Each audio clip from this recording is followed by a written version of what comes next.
Hello students, welcome to online classes. आज हम class 12th के लिए एक बिल्कुल नया टॉपिक लेके आए हैं जिसका नाम क्या है, आर्ग्यूमेंट। अब आर्ग्यूमेंट क्या होता है, जिसे हम वाद विवाद भी कह देते हैं या हम इसे डिबेट नाम से भी जानते हैं। इसमें क्या होता है, फॉर और अगेंस्ट। फॉर और अगेंस्ट का मतलब क्या है, एक जना तो इसका ये होता है पक्ष और ये होता है विपक्ष। मतलब एक जना तो कोई भी टॉपिक दे देंगे, उस टॉपिक के पक्ष में बोलना होता है और एक साइड में क्या करना होता है, उसके विपक्ष में बोलना होता है। कई बार फेवर और अगेंस्ट भी कह देते लोग, लेकिन सही इसका नाम चलता है फॉर एंड अगेंस्ट चलता है। और ध्यान रहे, आपके मेन एग्जाम में ये 4 मार्क्स कैरी करेगा। 4 नंबर का टॉपिक रहता है 12वीं क्लास के मेन एग्जाम में इसका। और ध्यान रहे, ये होता क्या है, आर्ग्यूमेंट। आर्ग्यूमेंट क्या है, अपने बोल देते हैं फॉर अगेंस्ट।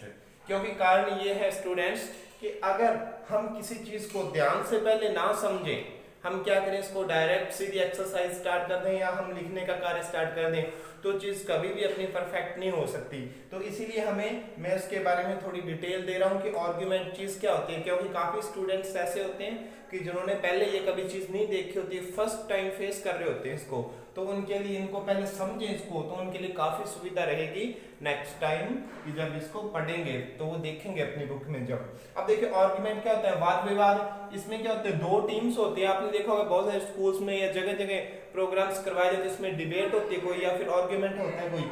उसमें एक साइड में तो फॉर बोलना, तो उसके पक्ष में और अच्छाइयां बतानी होती है, और एक साइड उसके अगेंस्ट बोलता है, वो उसकी बुराइयां बताता है। जैसे अपने बोले कोई भी चीज है, जैसे अपने क्या बोले, टेलीविजन के ऊपर ले लिया। टेलीविजन के ऊपर ले लिया तो अपने क्या बोले, एक टीम है अपनी, या एक जना भी हो सकता है, टीम में 2-3 जितने भी हो सकते हैं, लेकिन अपने तो ये कोई बोलना नहीं होता, अपने सिर्फ नोट करना है, इसको लिखना है जो अपने एग्जाम में है। लेकिन इसका सही रूप क्या होता है, इसे बोलना होता है हमें। तो एक ने तो इसके फॉर बोलेगा। टॉपिक अपने क्या रखा था इसमें, सिर्फ एग्जांपल दे रहा हूँ आपको। एक टीवी में फॉर क्या बोलेगा कि टीवी एक मनोरंजन का अच्छा साधन है, इससे हमें न्यूज भी मिलती है, बहुत अच्छी अच्छी जानकारियां मिलती है, विज्ञान से, शिक्षा से संबंधित, लाइफस्टाइल से संबंधित बहुत अच्छी अच्छी जानकारियां मिलती है, हम अच्छा बता सकते हैं। दूसरा अगेंस्ट में हम इसकी बुराइयां बतानी होगी, जो दूसरी टीम है वो उसकी बुराइयां बताएगी कि टीवी आजकल क्या है, दुनिया का सबसे बड़ा दुश्मन बन चुका है। ये एक ऐसा दुश्मन है जिसे हमने घर के कोने में छिपा रखा है और बच्चे पढ़ते नहीं है, ज्यादा समय इसके ऊपर खराब होता है, उसकी आई साइट पे जो है इफेक्ट पड़ता है, और इसमें क्या है कि आजकल की संस्कृति पर उसका बुरा प्रभाव पड़ रहा है। तो ये चीजें हम बता सकते हैं। तो इसी प्रकार से कि इसमें तो क्या होता है, उसकी अच्छाइयां बतानी होती है, और इसमें क्या होता है, उसकी जो बुराइयां है वो बतानी होती है। और ये बताने वाला बंदा भी अपनी जगह सही होता है और ये बताने वाला बंदा भी अपनी जगह सही होता है। तो इसके हम एग्जाम्पल देखेंगे कुछ, तो मिलते हैं अब आगे इसके एग्जाम्पल करते हैं हम। नेक्स्ट मिलते हैं हम इसके एक एग्जांपल के साथ। एक इसका टॉपिक करके देखेंगे कि किसी भी टॉपिक के ऊपर फॉर अगेंस्ट हमने आर्गुमेंट कैसे करनी है। ध्यान रहे, अगर इसको आपने अच्छे से एक बार समझ लिया तो कभी नहीं भूलोगे, और बोर्ड के एग्जाम में 4 मार्क्स आपके पक्के हैं। तो अब करते हैं हम इसकी एक एक्सरसाइज।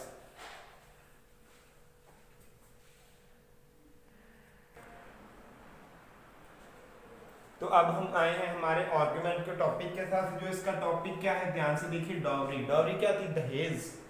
दहेज ए टोकन ऑफ लव, मतलब एक प्रेम का प्रतीक, या फिर क्या है, एक कर्स। कर्स क्या होता है, अभिशाप। मतलब कि जो डॉवरी है वो क्या है, प्रेम का प्रतीक है या फिर अभिशाप है। तो बात दोनों ही सही है, ये गलत कोई नहीं है। क्यों सही है, देखते हैं। जो फर्स्ट टीम है या जो फर्स्ट मेंबर है वो क्या करेगा, इसके फॉर बोलेगा, इसके पक्ष में लिखना है पहले हमें। ये इसको थोड़ा डार्क लिखना है, ये एक हेडिंग टाइप है, फॉर, हेडिंग लगाई फॉर। अब dowry as we all know, जैसा कि हम सब जानते हैं, दहेज क्या है, मीन क्या है, दहेज का means the gifts given to a girl by her parents.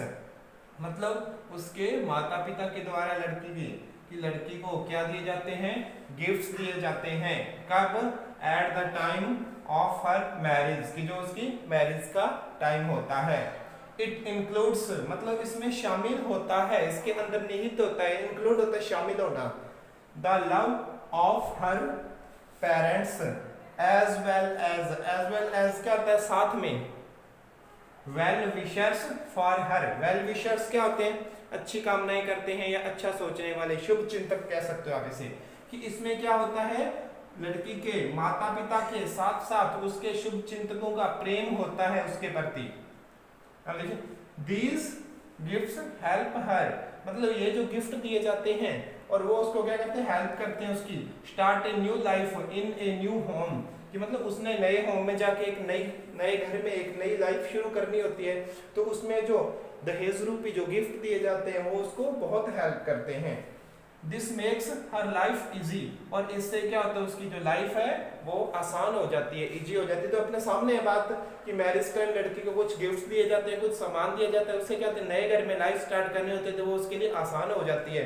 तो अगर इसको मतलब डॉवरी को अपनी सुविधा अनुसार अपनी खुशी से थोड़ा बहुत दिया जाए तो वो बुरी नहीं है।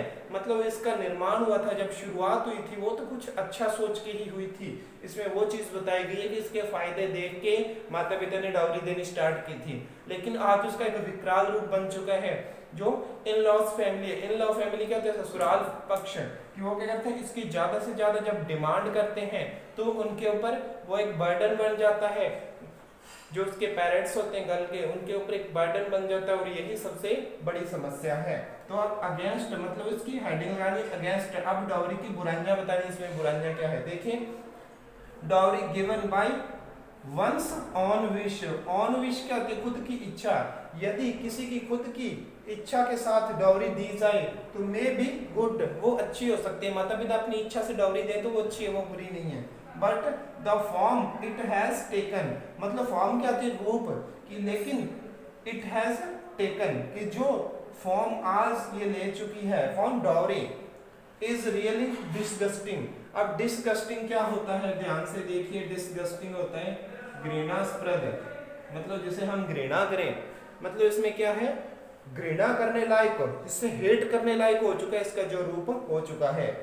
ब्राइड्स आर, ब्राइड क्या होती है, आपने देखिए मैट्रिमोनियल किया, इसमें ब्राइड ब्राइड ग्रूम देखे ना आपने।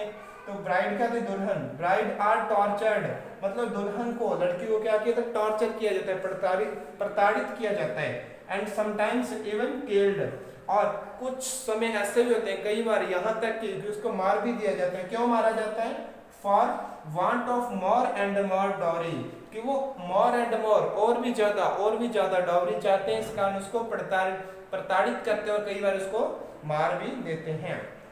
The greed of in laws destroys, destroy होता है नष्ट करना, डिस्ट्रॉयस नष्ट करता है the life of a girl, कि जो उसकी ग्रीड है, ग्रीड क्या होता है, लालच, कि जो इन लॉ फैमिली का, इन लॉ फैमिली के ससुराल पक्ष का जो लालच है वो एक लड़की की जिंदगी को क्या कर देता है, नष्ट कर देता है। कीपिंग दिस इन व्यू, मतलब इस चीज को ध्यान में रखते हुए डॉवरी सिस्टम, मतलब दहेज प्रथा, शुड बी टोटली एबोलिश्ड। एबोलिश का अर्थ क्या होता है, उन्मूलन करना, उन्मूलन करना, उन्मूलन मतलब जड़ से उखाड़ देना। और इसी सिस्टम को देखते हुए डॉवरी सिस्टम को क्या है, जड़ से उखाड़ दिया जाना चाहिए। तो स्टूडेंट्स ध्यान से देखिए, एक साइड में तो क्या फॉर बोला था, अपने पहले किया था, फॉर लिखा था। फॉर में आपको क्या लिखना है कि जो उसकी अच्छाइयां हैं, उसकी जरूरत क्या है, वो क्यों शुरू की गई, मतलब इसमें बुरा कुछ नहीं दिखाना है, अच्छी अच्छी चीजें दिखानी है। लेकिन अगेंस्ट में क्या है, उसी चीज के आपको बुरे प्रभाव दिखाने हैं। तो आप इसको अपने नोटबुक में नोट कर सकते हो, आपकी गाइड में, आपकी बुक्स के अंदर कुछ और एग्जांपल्स होंगे, इसके साथ एक दो और एग्जांपल्स कर सकते हो। तो इसी टाइप से आप इसके 4 नंबर पक्के कर सकते हो। बहुत ही अच्छा टॉपिक है, बहुत ही इंपॉर्टेंट टॉपिक है, ध्यान रखना। तो स्टूडेंट्स आज के इस टॉपिक में इतना ही, मिलते हैं नेक्स्ट लेक्चर में, तब तक stay home stay safe, thank you.